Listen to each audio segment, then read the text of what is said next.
Oh my gosh, I bet you're so stoked to be doing math right now. Like it's the number one favorite thing to do right this minute. Anyway, let's go ahead and factor these so you can get your stuff done. All right. I'm going to be pretty detailed in this video. If you don't need that much detail, I've got a real quick version linked right over there where I'm doing the same thing. Okay.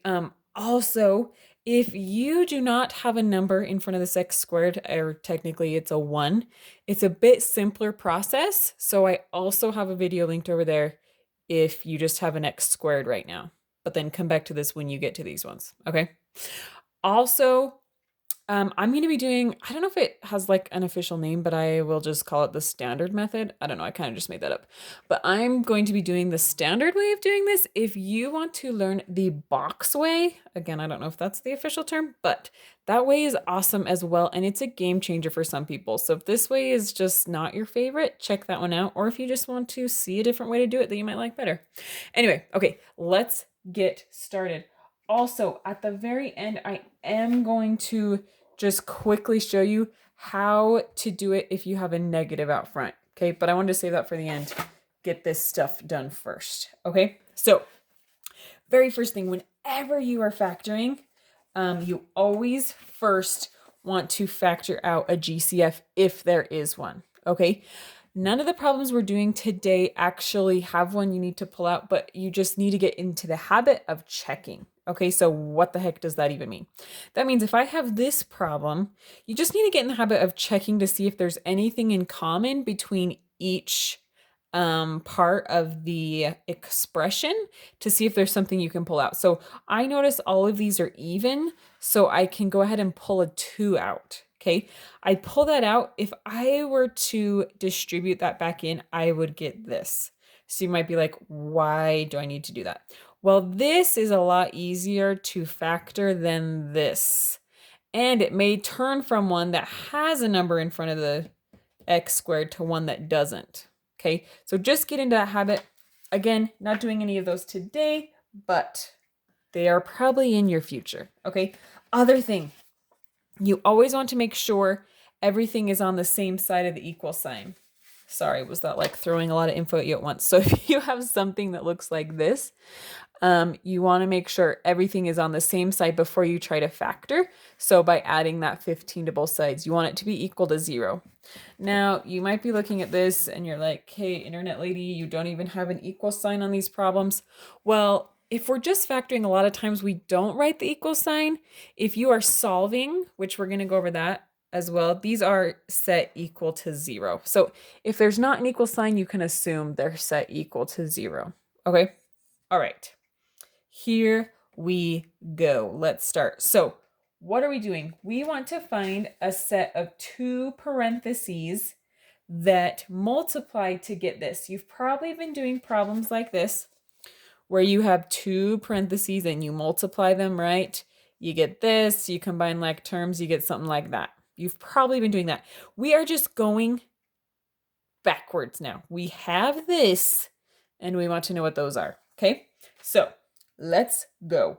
What do we do? We're going to start by doing the same thing we do if there wasn't a number here or if it was a 1. So what you do is we take this number, whatever's being added or subtracted on the back, in this case it's a -6, we multiply it by whatever is in front of this x squared. So in this case it's a 3. So -6 times 3 gives me -18. Okay. Now what I am looking for is two numbers that add to, multiply to -18, add to -17. This is where I got the -17. Okay. Multiply to -18 if you want to write it.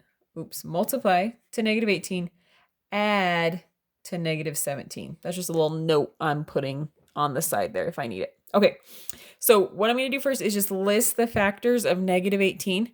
Now, it is negative, so I know in each of my pairs of numbers that I write, one needs to be negative. So right now, I'm just going to list them all as positive, but we can't forget that negative. Okay, but I'm just going to list them positive for now. So 1 times 18 gives me 18, 2 times 9, and 3 times 6. All right, that is all of them. But since it's a negative 18, it could be negative 1 times 18, or it could be 1 times negative 18. Okay, so there's really 2 with each. It could be negative 2 times 9 or 2 times negative 9. It could be negative 3 times 6 or 3 times negative 6. Okay, so there's all of them listed with where the negative can be on each of them. Which of these pairs will add together to give me negative 17? Well, it's going to be these guys right here. Okay, so once you do these more and more, you may be able to get it without listing them out every time. But until then, list them. No shame in that. Okay, so I figured out my 2 numbers. But this is where it's like, ugh, I have this 3 out here. What do I even do with that guy? Okay, well, first, if this weren't here, we would just have x plus 1, x minus 18, right? And we'd be done. But since there is a number here, there's an extra step, but it's not too bad. So what we're going to do first is we're going to list the 3 with both of them, okay? So I'm going to do 3x plus 1 and 3x minus 18. Now you might be tempted to be like, sweet, we're done. I got my 2 parentheses. But remember, we put in an extra 3. Okay, so I need to pull a 3 out. Now it's going to come, well, hopefully, nicely out of one of them. Sometimes you do need to split the number. Don't worry. I believe the next 2 examples we do that. So we'll worry about that in a second. This one, the 3 comes nicely out of this one. Okay, so I'm going to divide a 3 out because I put an extra 1 in. Okay, so now this one's not changing at all. It's still 3x plus 1. This one I'm dividing by 3. Now this 3, both of these numbers are being divided by 3. So I've got 3x divided by 3. The 3's cancel, so it just leaves me with an x. Then I've got negative 18 divided by 3, which gives me negative 6. And now we are done. Not too bad, right? Now, always you can multiply these and make sure you get this. It's a beautiful way to check yourself. Now, that is if you are asked to factor. That is your answer. If you are asked to solve for x, solve for factoring, solve for the variable, whatever, remember that we said this is equal to 0. If you're asked to solve, they'll probably have the equal to 0 written for you. So when I factor this, it's still equal to 0. Okay, so now I can just set each one equal to 0. So I've got 3x plus 1 equals 0 and x minus 6 equals 0. Okay, now I'm just doing what you've probably been doing where I want to get x alone. So I've got a plus 1 here, so I'm going to subtract 1. So I'm left with 3x equals negative 1. I'm going to divide that 3 off. So I get x equals negative 1/3. So there's one of them. But I still got this guy. So to get the x alone, I'm going to add 6 to both sides. So I end up with x equals 6. All right, so I could plug in negative 1/3 for all my x's and I would get 0. I could also plug in 6 for all my x's and I would get 0. There are 2 possible answers for x and we found both of them. Oh my gosh, you should be proud of yourself. Okay, let's do another one. All right, what do I do first? Well, see if there's anything to factor out. There's not. It almost looks like I could pull out a 4, but 15's not divisible by 4, so I can't. There's no variables I can pull out, so we are factoring this guy. So first I take 15, multiply it by 4, and I get 60. This is just something cool. Somebody realized once they did it like 5 billion times, they're like, oh, this is how we find the 2 numbers in the parentheses. So 15 times 4 gives me 60. I'm looking for 2 numbers that multiply to 60 and add to 16. Okay, so I'm going to list my factors of 60. Everything's positive this time, so that's nice. So I've got 2 times 60, oh my gosh, 1 times 60, sorry. 1 times 60, 2 times 30, 3 times 20, 4 times 15. By the way, I have these written off to the side. Don't think I can just roll these off this fast. Some people can. 5 times 12 and 6 times 10. All right, so here's all my pairs. Which ones add to 16? Oh, these guys do. That's nice. So there's my two numbers, okay? I've got that 4 out front. So at first, I'm going to put the 4 with both my parentheses, okay? So I'm going to have 4x plus 6 and 4x plus 10. Almost done, but remember, I put in an extra 4, okay? So I need to take it out. But none of these are looking like I can take a 4 out without getting fractions, and nobody wants fractions. No offense, fractions, okay? But isn't 4 the same as 2 times 2? Yes. So if I pull a 2 from this one and a 2 from this one, it's still like I'm pulling out a 4. Does that make sense? Because 2 times 2 is 4. So I'm going to pull a 2 from this one and a 2 from this one. 2 times 2 is 4, so I'm pulling out the 4 just in a little bit different way, okay? So now, remember, both these numbers are being divided by 2. So 4x divided by 2 gives me 2x. 6 divided by 2 gives me 3. Those are being added together. There's my first parenthesis, okay? Same here, both these are being divided by 2, okay? 4x divided by 2, again, is 2x, and 10 divided by 2 is 5. There are my two parentheses. Always, you can multiply and make sure, and that is your answer. If you are being asked to factor. If you are being asked to solve, not too much more. Again, this is equal to 0. So this is also equal to 0. Okay, I just set each of these equal to 0. 2x plus 3 equals 0. And 2x plus 5 equals 0. All right, I want to get x alone, so I'm going to subtract 3 from both sides. I get 2x equals negative 3. And then those are being multiplied, so I'm going to divide that 2 off, because then those cancel. Remember, as long as I do it to both sides, my equation is still true. So I get x equals negative 3 halves. Oh, there's fractions. We still ended up with them. All right, and then this side, I'm getting x alone, so I'm going to subtract 5 from both sides. Those go away. So I'm left with 2x equals negative 5. Am I done? Not yet. I want x totally alone, so I'm going to divide by 2. So I get x equals negative 5 halves. All right. There is your answer. Okay, look at this. Are you feeling good about this? You're like a pro now? Okay. So what do? We're talking I don't know what I just said. We're looking to factor this. So I've got negative 10 times 6. That gives me negative 60. Okay.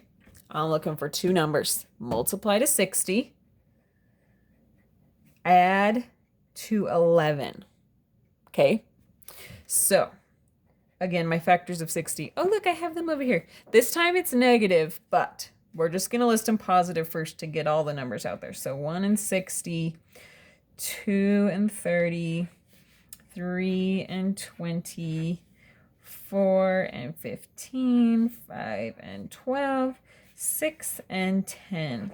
Okay, remember it is a negative 60. If you need to get a highlighter to remind yourself, it's a negative 60. So I could make all these negative and then list all these again and make the other sides negative like we did up here. You can totally do that. I'm to the point now where I just remember in my head, okay, one of these is negative. So what combination is going to give me the positive 11 when one number in each of these pairs is negative? Okay, so I can think, okay, 60 minus 1, no. 1 minus 60, no. Okay, what is it going to be? So as I look through them, I notice that negative 4 times 15 gives me negative 60. And negative 4 plus 15 gives me the positive 11. Okay. If you need to list all of them like we did up here, you go for it. Okay. But those are my two numbers. Now I'm going to list 6 with both of them to begin with and then see how I can take it out. So I've got 6x minus 4 and 6x plus 15. Okay, not quite done because I put in an extra 6. Now 6 is not going to come out just as a 6. But 6 is the same as 2 times 3, right? So I can pull a 2 out of one and a 3 out of the other. Well, looking at these, 2 comes out of this one nicely, and 3 goes into both 6 and 15. So it will come out of that one nicely. Okay, so let's see what happens here when we divide that. So 6x divided by 2 gives me 3x. Negative 4 divided by 2 gives me negative 2. Okay, remember both these are being divided by 3. 6x divided by 3 gives me 2x. 15 divided by 3 gives me 5. Look at that. That is our answer. We pulled that extra 6 out. Okay, that's if you're asked to factor. If you are asked to solve, remember, this is equal to 0. Okay, so now, move up paper. Okay, so this is equal to 0. So I just set each one equal to 0. 3x minus 2 equals 0. 2x plus 5 equals 0. Okay, trying to get x alone again. Add 2, add 2. 3x equals 2. Divide the 3 off. And this, so x equals 2/3. Okay. This one, I'm going to subtract 5 from both sides. So I get 2x equals negative 5 divided by 2. So I get x equals negative 5/2. All right. Am I still on the screen? Oh, good. I am. Okay. All right. Hopefully those are making sense. Okay. Last thing I want to show you. What if you have a negative? Ugh, who wants to deal with that crap? All right, it's not too bad. What you're going to do is factor out the negative. Is that allowed? It totally is, guys. It's still there. You can't forget about it. You can't just factor it out and leave it and never look at it again. It's still there, but you can pull it to the outside. So notice when I pull that out, it changes all the signs. This negative is now positive. Negative is now positive. Positive is now a negative. Okay. Then you factor this like normal. Negative 10 times 6, negative 60, multiply to negative 60, add to 11. And then you pull out that extra 6 and you end up with this would be this factored, but you still have that negative on the outside. Okay? Because when you multiply this all back together, it needs to be this again. Okay? Then you're done if you're just asked to factor. If you are asked to solve, just make sure if you're asked to solve, before you set each of them equal to 0, you need to distribute the negative back into one of them. It doesn't matter which one. Isn't that cool? That's what's cool about math. So one of them you need to distribute the negative back into, set them equal to 0, and solve for x. Okay? Not too bad, right? All right. If you want to check out the box method, it's exciting and awesome. But get your homework done, go to bed, have dreams of math that are nightmares.